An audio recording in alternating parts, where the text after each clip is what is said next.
For more information, please visit our website www.scienceworld.in. You can motivate us to do more by liking, sharing our Instagram and Facebook page. Also, don't forget to subscribe to our YouTube channel and press the bell icon to get notifications of new videos. Hello everyone, मेरा नाम तुषार भारद्वाज और ये आपका अपना favourite channel science world. आज का हमारा topic रहेगा female reproductive system. Female reproductive system का मीनिंग क्या है, सबसे पहले हम ये डिस्कस करेंगे। देखिए, आपको पता है कि रिप्रोडक्शन का मीनिंग होता है पुरानी बॉडी के इन्वॉल्वमेंट से नई बॉडी का बनना। अगर सिंगल बॉडी के अंदर कैपेसिटी बताई जा रही है तो हम बोलेंगे असेक्सुअल। अगर दो बॉडी के मिलने से एक नई बॉडी का जन्म हो रहा है तो हम बोलते हैं उसको सेक्सुअल रिप्रोडक्शन। और ह्यूमन में सेक्सुअल रिप्रोडक्शन ही चलता है, ठीक है। ये जो ह्यूमन में डिस्कस किया हमने सेक्सुअल रिप्रोडक्शन, इसमें दो बॉडी का इन्वॉल्वमेंट होता है, मेल बॉडी और फीमेल बॉडी। मेल बॉडी के जरिए स्पर्म बनते हैं और फीमेल बॉडी के जरिए एग बनता है, ओवम बनता है, ठीक है। दोनों का फर्टिलाइजेशन प्रोसेस देखा जाता है। मेल गैमेट फीमेल गैमेट के साथ मींस स्पर्म एग के साथ फ्यूज होता है फीमेल बॉडी के अंदर, क्योंकि यहाँ पर इंटरनल फर्टिलाइजेशन चलता है और उसके रिजल्ट में क्या बनता है, जाइगोट। क्या बनता है, जाइगोट। ये जाइगोट फिर अपनी आगे की स्टेजेस दिखाता है और अप टू 9 मंथ का जो प्रोसेस है जिसको हम प्रेगनेंसी पीरियड कहते हैं, गेस्टेशन पीरियड कहते हैं, और लास्ट में फिर वो एक बेबी के रूप में एक स्ट्रक्चर को गेन कर लेता है जिसको हम बोलते हैं कि भाई फीटस डेवलप हो रहा है। और डेवलप होने के बाद फिर वो बॉडी से बाहर आएगा पार्चुरेशन प्रोसेस के द्वारा, ठीक है। लेकिन इस पूरे काम को करने के लिए, ये पूरे प्रोसेस को होने के लिए हमें क्या चाहिए होता है, मेल बॉडी का रिक्वायरमेंट, ठीक है। मेल बॉडी के अंदर कैसे स्पर्म बनते हैं, क्या ट्रैक होता है, ये सब उस पर हमारी वीडियो आ चुकी है, आपने देखी होगी। अगर आपने नहीं देखी है तो प्लीज आप उसको देखिएगा, तो आपको मेल रिप्रोडक्टिव सिस्टम क्लियर हो जाएगा। ठीक इसी तरीके से जो हम आज डिस्कस करने वाले हैं वो है फीमेल रिप्रोडक्टिव सिस्टम। इसमें क्या होता है, ह्यूमन फीमेल में एग बनने का प्रोसेस चलेगा। कहाँ चलता है, ओवरी के अंदर चलता है, जिसके अंदर कुछ स्टेजेस आएंगी, कुछ पार्ट्स होंगे फीमेल रिप्रोडक्टिव सिस्टम के, ठीक है। हर एक पार्ट का हम फंक्शन डिस्कस करेंगे। लास्ट में बताया जाएगा आपको कि भाई कैसे ये एग बना, ठीक। तो ये जो इतना ट्रैक है ये हम आज इस टॉपिक के अंदर कवर करने वाले हैं। बाकी ये कहाँ पर पाया जाता है, ह्यूमन फीमेल बॉडी के अंदर लोअर एब्डोमेन में, इसकी लोकेशन। चलिए सबसे पहले हम पार्ट्स को मेंशन करते हैं कि क्या क्या पार्ट्स हमारे यहाँ पर देखे जाते हैं। Number first, ovary. Number second, oviduct. Number third, uterus.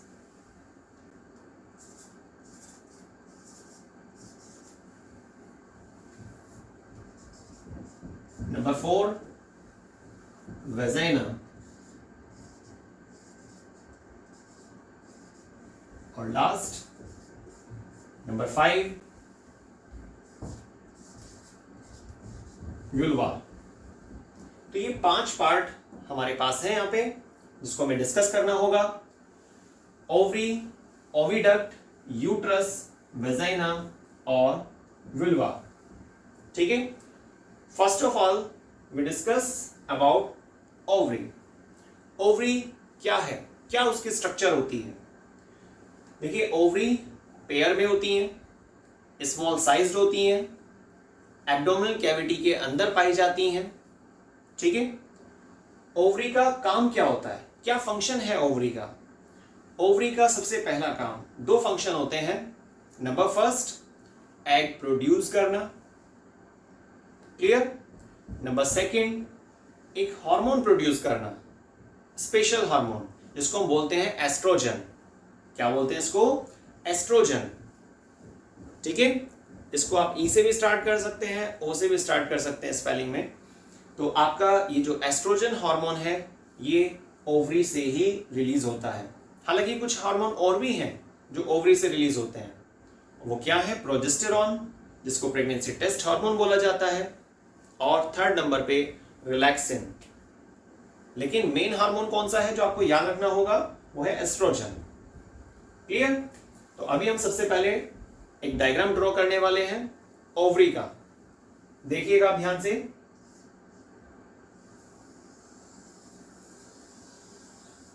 ये ओवल शेप स्ट्रक्चर आप बनाएंगे। ओवरी की सबसे आउटर मोस्ट जो लाइनिंग होती है उसको बोलते हैं ट्यूनिका एल्बुजिनिया।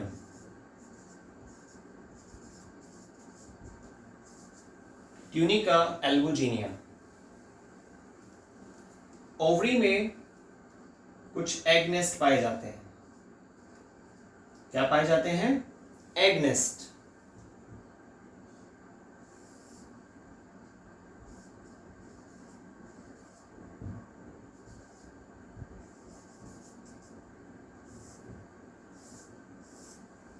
Egg nest. देखिए क्या होता है ओवरी के अंदर हर मंथ, ठीक है, ओवरी में हर मंथ एक प्राइमरी फॉलिकल धीरे धीरे डेवलप करती है। और उस मंथ के, आपको याद होगा हमने एक वीडियो तैयार की थी मेंस्ट्रुअल साइकिल पर, वहां भी डिस्कस किया गया था। ठीक है, तो ओवरी में हर एक महीने के अंदर एक एग तैयार होता है। लेकिन किस स्ट्रक्चर से तैयार होता है? वो स्ट्रक्चर क्या है हमारे पास? Primary follicles. ठीक है, ये जो एग नेस्ट है इसी के बेसिस पर ओवरी के अंदर हर महीने में एक प्राइमरी फॉलिकल डेवलप करना शुरू कर देता है। और किस में कन्वर्ट हो जाता है? मैच्योर ग्राफियन फॉलिकल में। ठीक है, लेकिन कैसे? एफएसएच हार्मोन की मदद से। पिट्यूटरी से एक एफएसएच हार्मोन आता है, फॉलिकल स्टिमुलेटिंग हार्मोन आता है, जिसके बेसिस पर ओवरी की प्राइमरी फॉलिकल सेकेंडरी फॉलिकल में चेंज होती हैं, और सेकेंडरी फॉलिकल फिर टर्शरी, और टर्शरी से फिर नेक्स्ट स्टेज आती है final mature Graafian follicle. Clear? Mention करते हैं इसको यहां पर। Primary follicle, secondary follicle, tertiary follicle, और लास्ट मैच्योर ग्राफियन फॉलिकल। इसको आप ऐसे साइकिल की फॉर्म में दिखा दीजिएगा।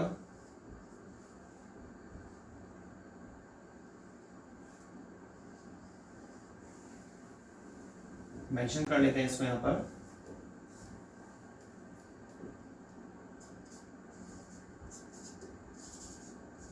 Tertiary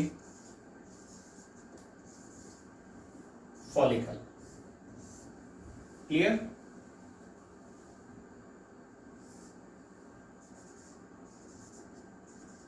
mature Graafian follicle.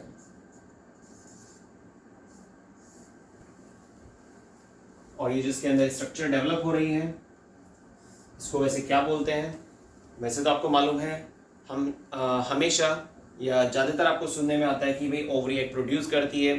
लेकिन अगर आप oogenesis का टॉपिक देखेंगे तो आपको एक और नई चीज़ पता चलती है कि ओवरी से एग प्रोड्यूस नहीं होता है।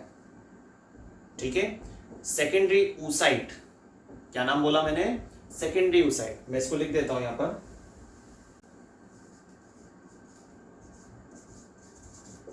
Secondary oocyte।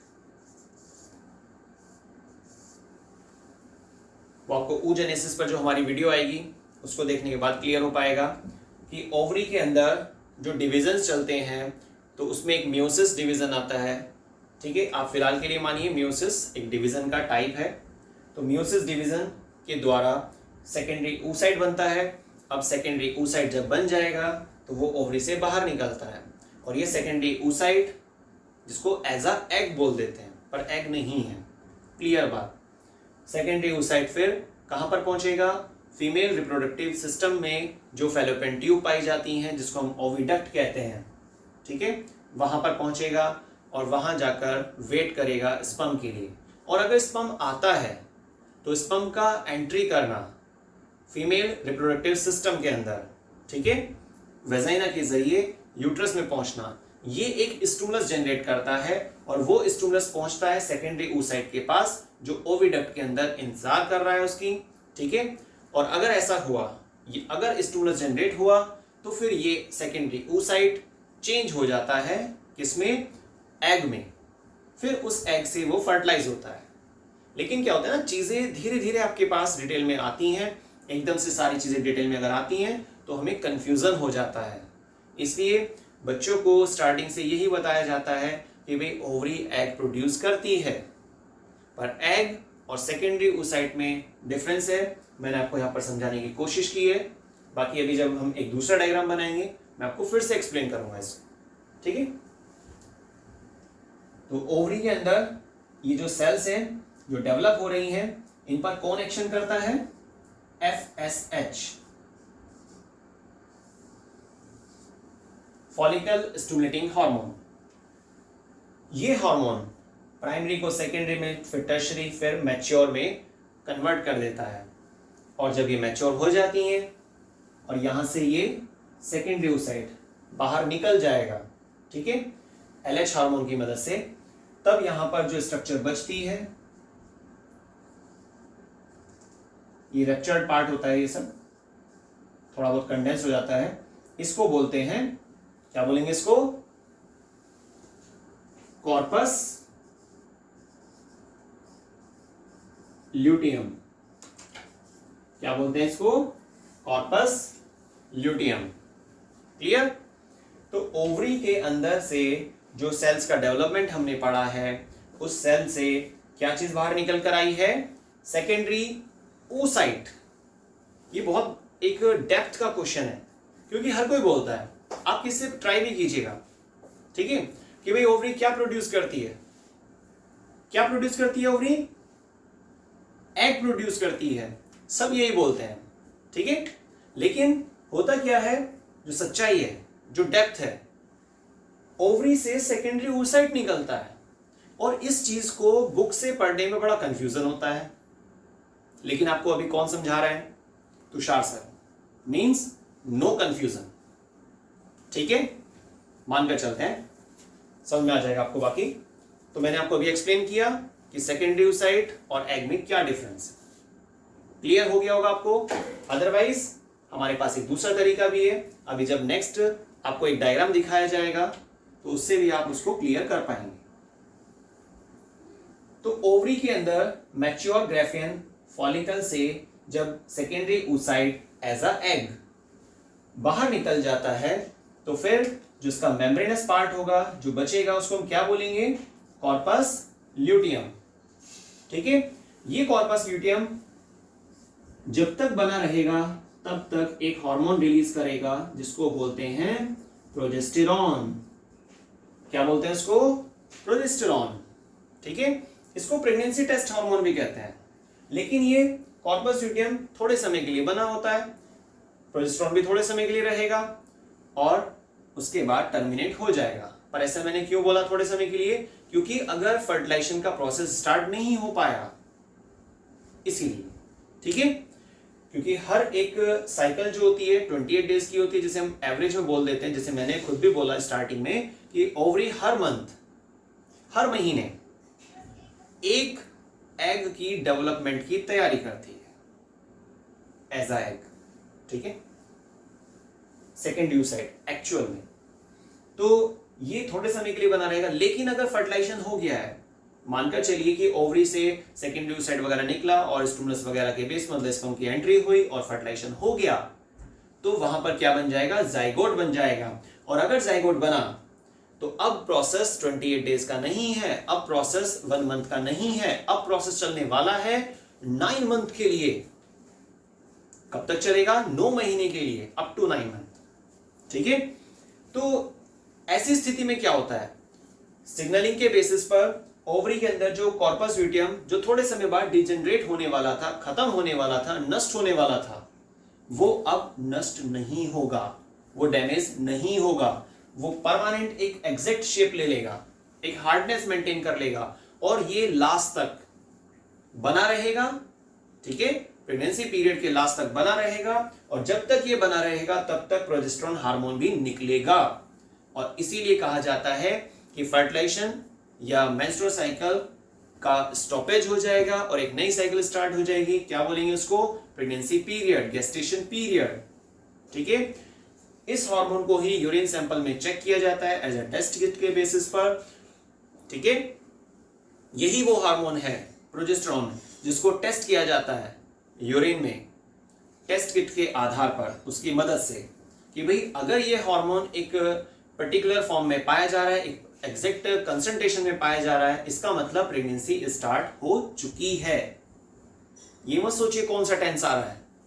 ठीक है, साइंस में ग्रामर का कोई इश्यू नहीं है, आपको अपनी बात कहनी होती है, सिंपल मेथड में कहनी होती है जिससे कि सामने वाला समझ पाए, जैसा कि मैं आपको समझाने की कोशिश कर रहा हूं। ठीक है, तो क्लियर हुआ?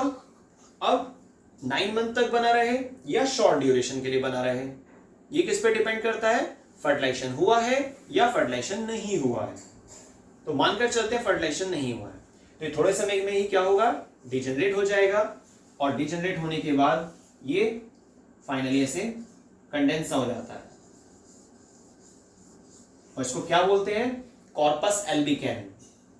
क्या बोलते हैं इसको? कॉर्पस एल्बिकैन। क्लियर हुआ? ये एक तरह से जब ये श्रिंक हो रहा होता है तो लास्ट स्टेज है इसकी कॉर्पस एल्बिकैन, उसके बाद ये भी वेस्ट के फॉर्म में बाहर चला जाएगा, ओवरी से साइड हो जाएगा। लेकिन अगर बात चल रही है किसकी? प्रेगनेंसी पीरियड की, 9 मंथ की, तो ये कॉर्पस ल्यूटियम 9 महीने तक, अप टू 9 मंथ कहना चाहिए, बल्कि गेस्टेशन पीरियड के लास्ट पॉइंट तक बना रहेगा, प्रोजेस्टेरोन निकालता रहेगा जो प्रेगनेंसी मेंटेन करने में मदद करता है। ठीक है ना? लेकिन एंडिंग टाइमिंग पर ये कॉर्पस ल्यूटियम कन्वर्ट हो जाता है किसमें? अपनी कंडेंस्ड फॉर्म में, जिसका हमने नाम क्या रखा हुआ है? कॉर्पस एल्बिकैन। और ये कॉर्पस एल्बिकैन प्रेगनेंसी के एंड टाइमिंग पर एक हार्मोन रिलीज करता है, ब्रैकेट में लिख देता हूं मैं उसको, रिलैक्सिन। आप पढ़कर ही पता लगा पा रहे, रिलैक्सिन। रिलैक्सिन मतलब रिलैक्स करने वाला। ठीक है, पेल्विक लिगामेंट को ब्रॉडेन करता है जिससे कि चाइल्ड बर्थ इजी हो सके। ये सारा टॉपिक हमारा ओवरी के लिए था। ये जो मैंने आपको स्ट्रक्चर बनाकर दिखाई है, ये सब भी। साथ में एक छोटा सा डायग्राम बना लेते हैं मैच्योर ग्राफियन फॉलिकल का।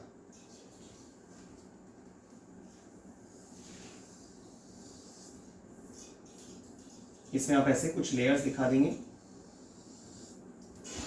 और यहां पर ऐसे एक अटैचमेंट दिखाएंगे इसका। ठीक है, इसको भी बल्कि आप सेलुलर फॉर्म में दिखा दीजिए।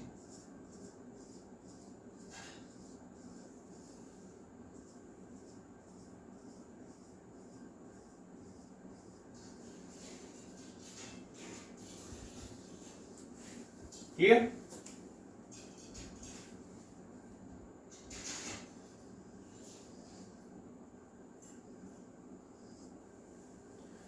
ये जो हमारे पास स्ट्रक्चर है, ये मैच्योर ग्राफियन फॉलिकल की स्ट्रक्चर होती है। इसके स्ट्रक्चर है मैच्योर ग्राफियन फॉलिकल। क्लियर?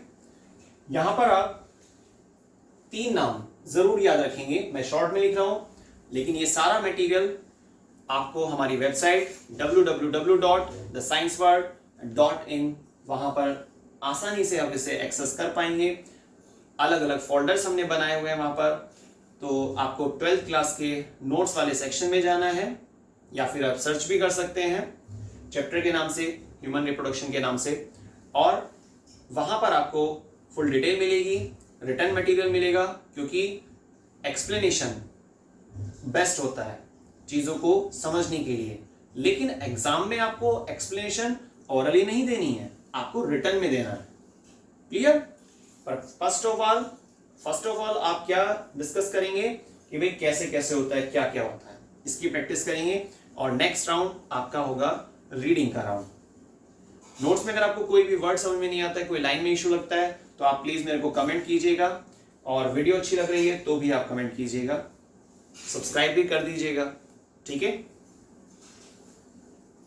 तो बच्चों यहां पर हमारे पास मैच्योर ग्राफिन फॉलिकल, ये जो स्ट्रक्चर है यहां पर 3 लेयर्स होती हैं, एक सबसे बाहर, एक उससे नीचे और एक सबसे अंदर की तरफ।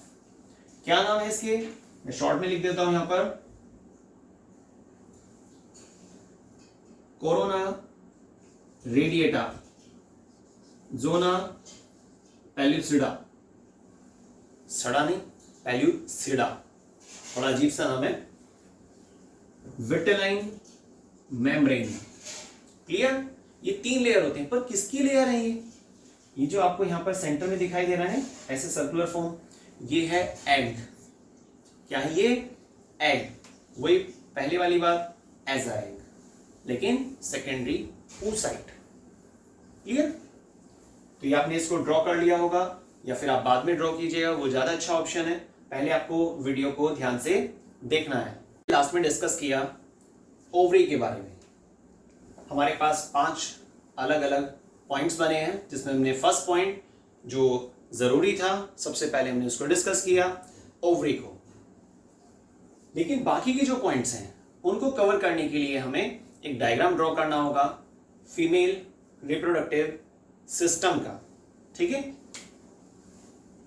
आप ध्यान से देखिएगा कि डायग्राम को कैसे बनाया जा रहा है, कहां से शुरुआत की जा रही है।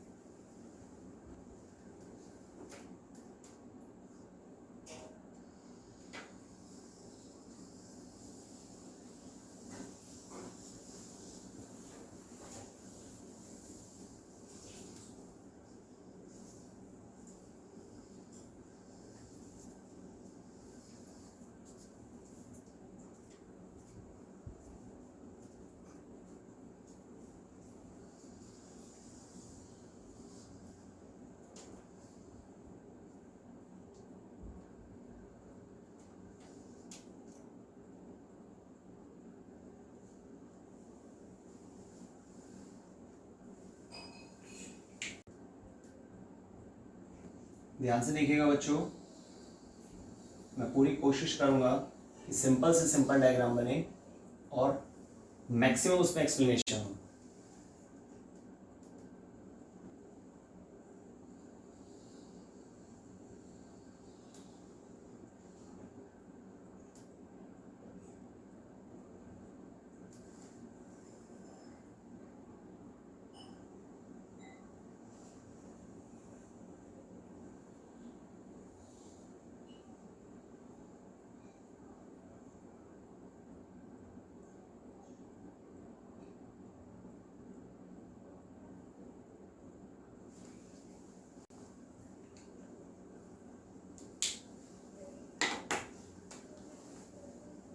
यहां पर आप ऐसे थोड़ा सा इसको मार्क कर दीजिएगा, एक तरह से मस्कुलर पार्ट होता है।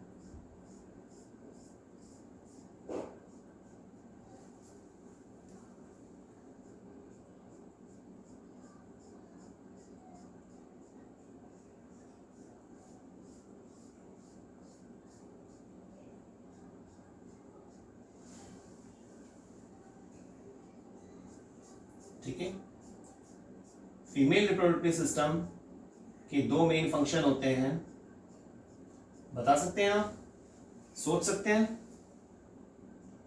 सोचिए जरा, क्या 2 फंक्शन होते होंगे फीमेल रिप्रोडक्टिव सिस्टम के। हाँ जी, अच्छा, कोई आपको लगता है कि कोई क्वेश्चन है जो आपको परेशान कर रहा है, ठीक है, तो आप उसको सोच रहे हैं और आपके ब्रेन में कोई आंसर आता है कि हाँ भाई इस क्वेश्चन का आंसर शायद ये हो सकता है, तो आप प्लीज़ मेरे को उसको कमेंट में भेज सकते हैं, टाइप कर सकते हैं, और जैसे ही मेरे पास इंफॉर्मेशन आती है मैं आपको उसका रिप्लाई भी जल्द से जल्द करूँगा, ठीक है। अगर लगता है मेरे को कोई एक्सप्लेनेशन है तो मैं आपको उसमें एक्सप्लेनेशन भी दूंगा ज़रूर, ठीक है। तो ये डायग्राम हमारा कंप्लीट हो गया है। यहाँ पर हमें बस ओवरी और दिखानी है कुछ इस तरीके से,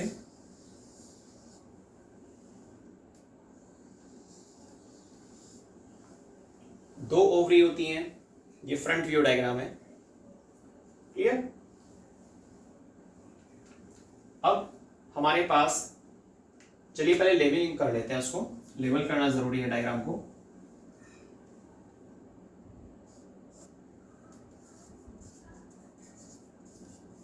ओविडक्ट, क्या बोलते हैं इसको? ओविडक्ट।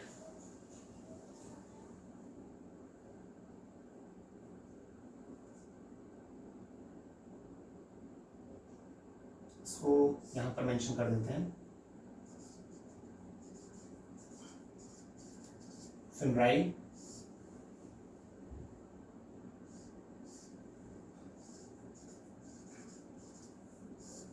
ओवरी, यहां पर ऐसे कुछ लिगामेंट्स होते हैं अटैचमेंट के लिए, इसको बोलते हैं मीजोवेरियम।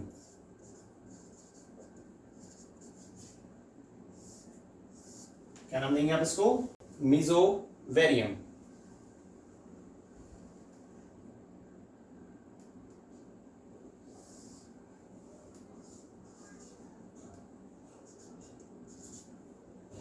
Cervix,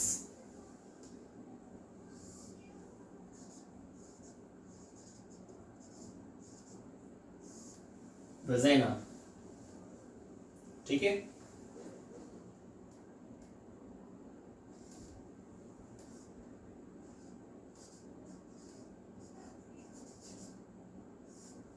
uterus,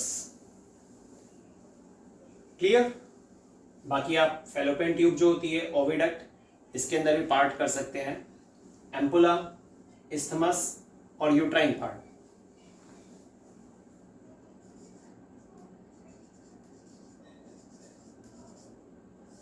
ampulla,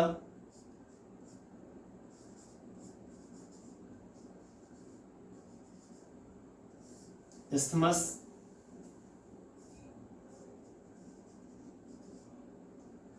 uterine part. इन तीनों को मिलाकर बोलते हैं ओविडक्ट, क्लियर। ये एम्पुला वाला पार्ट होता है, ये इस्थमस होता है, ये यूट्राइन पार्ट, ठीक है। ये यूट्राइन पार्ट, क्लियर हो गया। डायग्राम में आपने इसको लेवल होते हुए देख लिया है, बनते हुए देख लिया है कि कैसे क्या चीज बनाई जा रही है, किस तरह से इसकी स्टार्टिंग करनी चाहिए, ये सब। अब हमें क्या करना है, यहां पर सेकंड पॉइंट डिस्कस करना है। और सेकंड क्या था हमारा? Oviduct, clear. नंबर थर्ड क्या था? सोचिए, फर्स्ट हमने लिया ओवरी, सेकंड नंबर पे ओविडक्ट या फेलोपियन ट्यूब, कुछ भी कह सकते हैं आप इसको। और नेक्स्ट हमारा यूट्रस, क्या था? यूट्रस, ठीक है। ये जो सेक्शन होता है इसको हम क्या बोलते हैं? पूरे को यूट्रस। यूट्रस के अंदर कुछ पार्ट किए जाते हैं,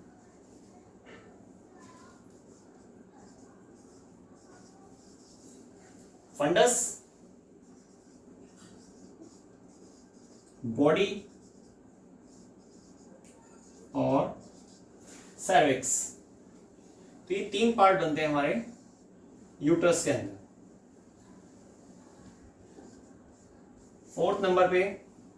फोर्थ नंबर को हम इधर लिख लेते हैं ताकि क्लियरली आपको दिख सके।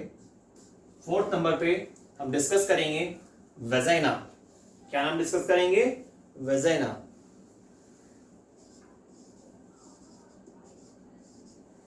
क्लियर। लास्ट हमारा फिफ्थ नंबर कौन सा आना है? व्युलवा। ये नाम थोड़ा बोलना अजीब सा है, ठीक है, व्युलवा, कोई बात नहीं। तो ये हमारे पास सारी लेबलिंग कंप्लीट हो चुकी है। बाकी पार्ट भी हमने आपको बता दिए हैं।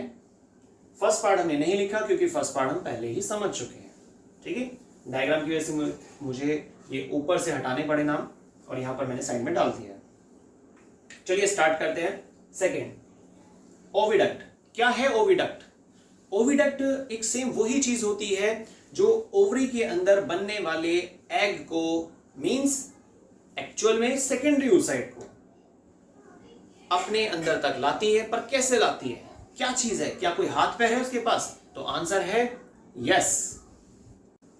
ओविडक्ट के बारे में सुनते हैं। ओविडक्ट क्या चीज है, क्या काम करती है? ओविडक्ट के दो एक्सट्रीम पॉइंट हैं।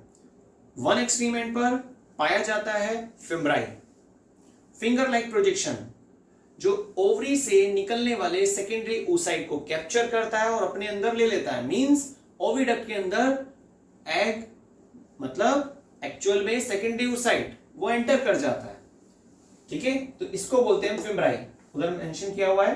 तो ओवरी से जैसे ही सेकेंडरी oocyte निकलेगा, इसको कैप्चर कर लिया जाएगा फिम्ब्राई की मदद से और वो पहुंचेगा कहां पर? ओविडक्ट के अंदर एम्पला वाली लोकेशन पर। क्लियर?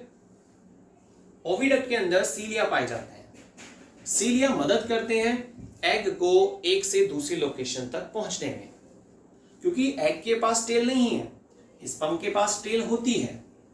ठीक है, तो इसीलिए यहां पर सीलिया होते हैं जो उसकी मदद करते हैं। क्लियर हुआ? तो ओविडक्ट मतलब फैलोपियन ट्यूब के दो किनारे होते हैं। एक किनारे पर फिम्ब्राई पाई जाती है, फिंगर लाइक प्रोजेक्शन, जो सेकेंडरी oocyte को कैप्चर करने में मदद करती है। क्या करने में मदद करती है? कैप्चर करने में।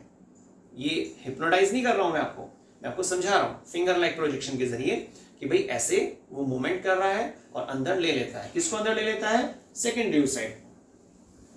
अब सेकेंडरी oocyte कहां पर आ गया? यहां पर। कैसे चलेगा? ये क्वेश्चन क्लियर हुआ? बाय सीलियर रिएक्शन, जो सीलिया यहां पर पाए जाते हैं। फिर आगे नेक्स्ट नंबर आता है एस्थमस, फिर यूट्राइन पार्ट। सिंपल, ये तो आपने लोकेशन के अकॉर्डिंग नाम देखे हैं। मेन तो हमारे पास ये नाम जो था वो ओविडक्ट है। फंक्शन सिर्फ इतना ही है, एक किनारा फिम्ब्राई के नाम से और दूसरा एक्सट्रीम एंड यूट्रस से कनेक्ट हो जाता है, क्योंकि ये पूरा हिस्सा जो है यूट्रस का होता है। सेकेंड स्टेप क्लियर हुआ? नेक्स्ट नंबर पे आते हैं। यूट्रस क्या है? यूट्रस के बच्चों तीन पार्ट होते हैं, फंडस, बॉडी, सेरेविक्स। सेरेविक्स मेंशन किया हुआ है, बॉडी मेंशन नहीं किया हुआ है, क्योंकि ये सारा पार्ट, ये सब, ये किस में आता है? बॉडी के नाम से बोला जाता है इसको। और ये वाला हिस्सा टॉप पार्ट, ये आता है किस नाम से? फंडस। ठीक है, कोई स्पेशल फंक्शन नहीं है, बस बॉडी के आपने एक तरह से ओवरऑल जो स्ट्रक्चर है उसके पार्ट्स मेंशन किए हुए हैं। क्लियर हुआ? अब बात आती है कि ये जो बॉडी है, क्या इसका कोई खास काम है?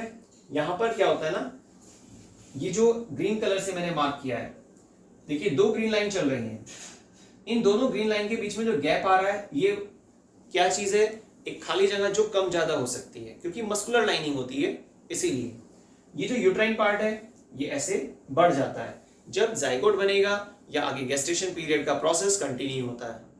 ठीक है ना? ये जो इनर लाइनिंग होती है इसको क्या बोलते हैं? Endometrium tissue. इसको लिख लेते हैं, बल्कि अच्छा नाम है।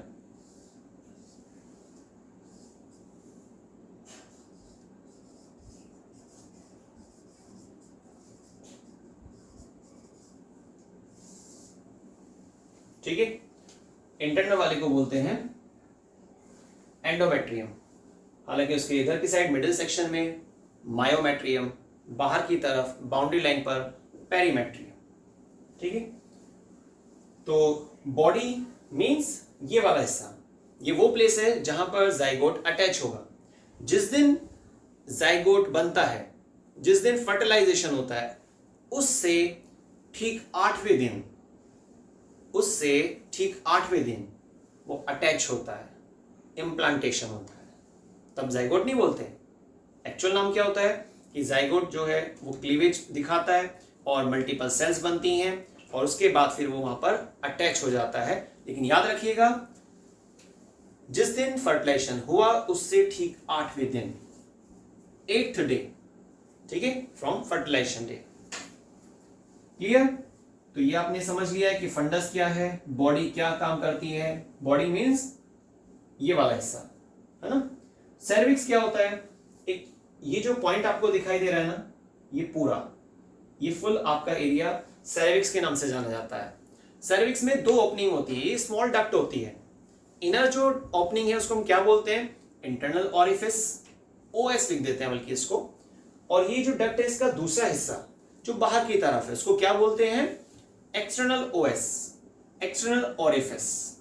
ठीक है, तो सेरेविक्स क्या होता है? एक्चुअल में सेरेविक्स अलग से पार्ट नहीं है, ये यूट्रस का ही एक लास्ट पार्ट माना जाता है। क्लियर हुआ आपको? तो याद रखिएगा, सेरेविक्स हमारे पास क्लियर हो गया है, यूट्रस के सारे पार्ट हमने समझ लिए हैं कि इसका क्या फंक्शन होता है, वो भी आपने सुन लिया है। नेक्स्ट आते हैं वेजाइना वाले पॉइंट पर। वेजाइना एक एक्सटर्नल जेनिटेलिया के नाम से भी जाना जाता है, एक्सटर्नल ऑर्गन है जो बॉडी में इस लोकेशन के अकॉर्डिंग जाना गया है। तो वेजाइना एक वो पार्ट होता है जो दो फंक्शन परफॉर्म करता है। Vagina as a canal like structure that help in two cases. Number first as a birth canal, clear? Number second as a copulatory part. Copulatory part means जब male body के द्वारा sperm penis के जरिए female body में enter करते हैं तो उस दौरान ये structure as a copulatory organ के तौर पर काम आती है। ठीक है, नेक्स्ट हमने फंक्शन क्या सुना है? As a birth canal. जब फर्टिलाइजेशन हो जाता है, फीटस ग्रो कर जाता है, तो उसके बाद at the end of gestation period, हालांकि उस एंड पॉइंट को भी एक अलग नाम से जाना जाता है पार्चुरेशन, वो हम फर्टिलाइजेशन वाले टॉपिक में डिस्कस करेंगे। तो पार्चुरेशन सिंपल एक वो पॉइंट जिसके जरिए आप कह रहे हैं कि भाई हाँ एम्ब्रियो डेवलप हो चुका है, वो बाहर आ रहा है, तो hatching out of baby, short में ऐसा भी कह सकते हैं। तो जब वो बाहर आएगा तो इस ट्रैक के जरिए बाहर आएगा, तो ये जो है काफी इलास्टिक हो जाता है, काफी ब्रॉडन हो जाता है, पेल्विक लिगामेंट थोड़ा सा काम करते हैं, कुछ हार्मोन भी है, रिलैक्सिन वगैरह ये सब, और इसीलिए हम इसको क्या बोलते हैं? Birth canal. तो वेजाइना को आप एज अ बर्थ कैनाल के तौर पर बोलते हैं और कोपुलेटरी पार्ट के तौर पर बोलते हैं। क्लियर हुआ? Last vulva. वुल्वा एक वो स्ट्रक्चर होती है जिसमें मेम्ब्रेनस फोल्ड का जिक्र किया जाता है। ठीक है, वुल्वा एक वो स्ट्रक्चर होती है जिसमें दो मेम्ब्रेनस फोल्ड पाए जाते हैं पेयर में, one pair and then second pair. ठीक है, जिसको हम क्या बोलते हैं? लेबिया माइनोरा और लेबिया मेजोरा। लेबिया माइनोरा आगे की साइड से, फ्रंट साइड से फ्यूज रहता है और उसके मिलने से जो स्ट्रक्चर जनरेट होती है उसको हम क्या बोलते हैं? प्रोप्यूस। ठीक है, ये जो प्रोप्यूस पार्ट है ये एक पर्टिकुलर ऑर्गन के जस्ट फ्रंट में पाया जाता है जिसको बोलते हैं क्लिटोरिस। ये सेंसिटिव पार्ट होता है। ठीक है, तो क्लिटोरिस के जस्ट सामने पाया जाता है लेबिया माइनोरा जो आगे की साइड से जुड़ा रहता है, जिसको हमने क्या नाम दिया? प्रोप्यूस। क्लियर हुआ? और ये जो क्लिटोरिस नाम आया है, ये क्लिटोरिस नाम किस तरह से जाना जाएगा? इसको एक और भी नाम दे सकते हैं आप, as a homologous to penis. Sensitive part होता है, सेंसेशन जनरेट करता है, दैट्स ऑल। तो आपको क्लियर हुआ? ये पूरा टॉपिक हमने खत्म कर लिया है, फीमेल रिप्रोडक्टिव सिस्टम। लेकिन यहां पर हमें दो चीजों का जिक्र और करना है जिनको हम एसेसरी ग्लैंड बोलते हैं। नाम यहां पर मेंशन कर लेंगे हम। नंबर फर्स्ट होता है बार्थोलिन। क्या होता है बच्चों? बार्थोलिन।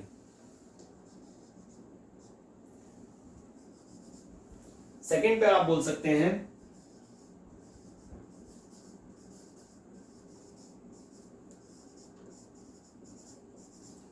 Mammary glands.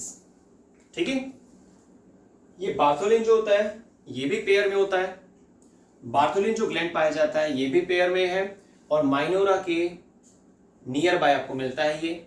ठीक है, ये क्या करता है? Bartholin gland continuously mucus like substance को रिलीज करता है जिसकी मदद से पेनिस की जब एंट्री होती है, मेल कोपुलेटरी ऑर्गन की जब एंट्री होती है, तो उस समय फ्रिक्शनलेस मूवमेंट रहे, इसके लिए भी रेस्पॉन्सिबल है। ठीक है, तो बार्थोलिन ग्लैंड क्या करता है? एक सब्सटेंस प्रोड्यूस करता है जो म्यूकस लाइक होता है, और म्यूकस क्या करता है? फ्रिक्शन को रिड्यूस करता है। क्लियर? नेक्स्ट और last memory gland. Memory gland भी पेयर में पाए जाते हैं, ठीक है। मेमोरी ग्लैंड का फंक्शन होता है मिल्क डक्ट, जो इस लोकेशन पर पाई जाती हैं। प्रेगनेंसी पीरियड के दौरान वो एक्टिवेट हो जाती हैं, ठीक है। तो मेमोरी ग्लैंड एक वो स्ट्रक्चर्स होती है जो पेयर में पाई जाती है, जिसका काम क्या होता है, मिल्क को स्टोर करना, क्योंकि वहां पर लैक्टिफेरस डक्ट होती हैं, 25 के नियर बाय ओपनिंग होती है सिंगल सेट में जो मेमोरी ग्लैंड के स्ट्रक्चर है। At the time of sucking of young ones, जो बेबी तैयार होने के बाद एम्ब्रियो की स्ट्रक्चर जो फाइनली कन्वर्ट हो चुकी है फीटस में, और फीटस के बाद जो एक बेबी के तौर पर बाहर आया है, तो जब वो मिल्क को सक करेगा तो उस समय जो डक्ट थी, 25 ओपनिंग जो थी, निपल पार्ट भी बोला जाता है उसको, ठीक है, तो वहां से वो उसको सक कर पाएगा इजीली। क्लियर हुआ आपको? तो इसी के बेस पे हम क्या बोलते हैं, ह्यूमन को memory means mammals, human mammals में आता है, क्योंकि उसमें मेमोरी ग्लैंड्स होते हैं। मेल बॉडी में भी होते हैं लेकिन वो रिड्यूस्ड होते हैं, और फीमेल बॉडी में भी होते हैं लेकिन वो डेवलप्ड होते हैं। प्यूबर्टी की स्टेज से डेवलपमेंट उनका स्टार्ट हो जाता है, पर मेल बॉडी में हार्मोनल केस डिफरेंट है, टेस्टोस्टेरोन होता है, इसलिए वहां पर ऐसा नहीं होता। शायद आपको सब कुछ समझ में आया होगा, और हमने पूरी कोशिश की है आपको अच्छे से एक्सप्लेन करने की।